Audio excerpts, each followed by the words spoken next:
আজকে আমাদের নতুন রেসিপি চিকেন পকোড়া। তার জন্য প্রথমে নিয়েছি হলুদ গুঁড়ো, লঙ্কা গুঁড়ো, ধনে গুঁড়ো, জিরে গুঁড়ো, পরিমাণ মতো নুন, ধনে পাতা কুচি, কর্নফ্লাওয়ার, বেসন, একটা ডিম, আদা রসুন বাটা আর ছোটো ছোটো কেটে রাখা চিকেন।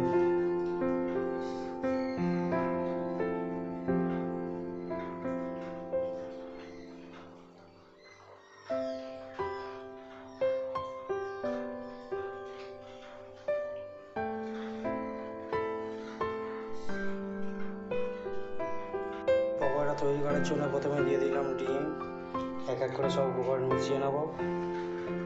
তারপর দিলাম হলুদ গুঁড়ো,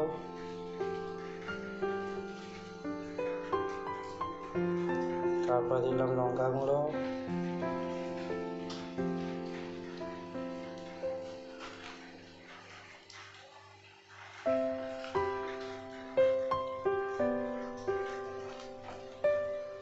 তারপর দিলাম ধনে গুঁড়ো,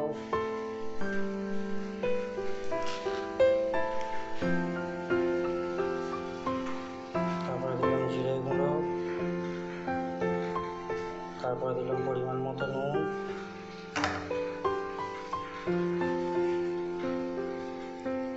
আর আদা রসুন বাটা।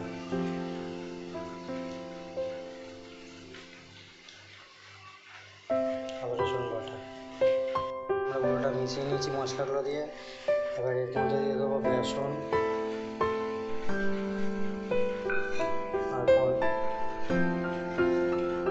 আর কর্নফ্লাওয়ার দিয়ে দিলাম। এটাকেও ভালো করে মিশিয়ে নেব।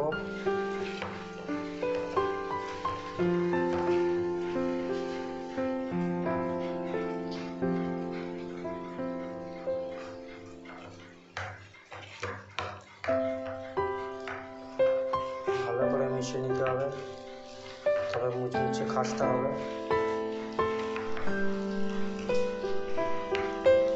এই বাচ্চার বন্ধুরা পুরো মাখিয়ে রেডি করা হয়ে গেছে। ওপরে ধনে পাতাটা ছড়িয়ে দিয়েছি।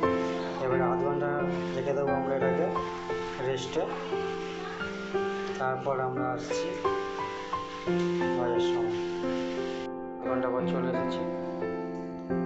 কড়াই তেল দিয়ে দিয়েছি, তেলও গরম হয়ে গেছে। এবার একটা একটা করে দিয়ে দেবো কড়াই।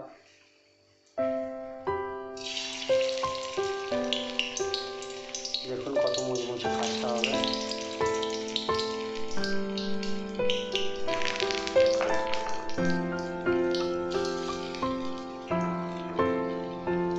একটা একটা করে দিয়ে দেবো কড়াই।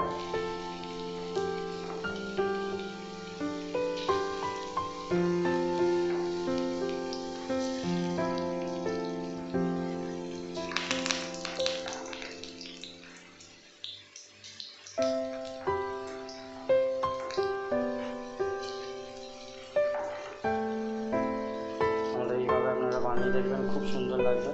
একেবারে একটু লাল করে ভেজে নেবো না, হালকা করে ভেজে একবার তুলে নেবো একসঙ্গে। দেখতে পাচ্ছেন এখনই কত মজমজা দিয়ে এখন আমাদের কাজ কমপ্লিট হয়নি।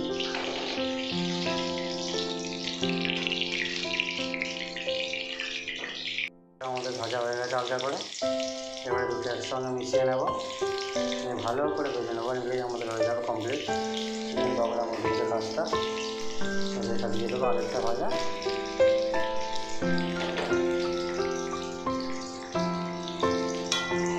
এবার একসঙ্গে ভেজে নেব পুরোটা। কত সুন্দর কালারে দেখতে পাচ্ছেন, লাল মুচমুচে। কাজটা আমাদের ভেঙে দেখিয়ে দেবো। এবারের সঙ্গে একসঙ্গে মিশিয়ে নিচ্ছি পুরোটা, ভালো করে ভেজে নেবো। কত সুন্দর লাল হয়ে গেছে, ঠিক আছে মুচমুচে।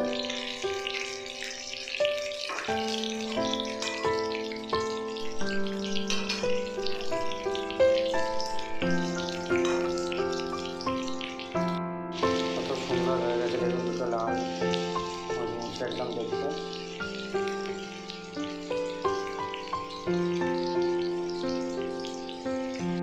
দেখুন বন্ধুরা, আমাদের পুরোটা ভেজে রেডি হয়ে গেছে। কত সুন্দর লাল মুচমুচে কালার হয়েছে দেখুন। আপনারা এইভাবে বানাবেন, অবশ্যই উপকৃত হবেন। করে দেখাচ্ছি কত সুন্দর হয়েছে লাল মুচমুচে। এবার একটা ভেঙে দেখাচ্ছি, দেখুন।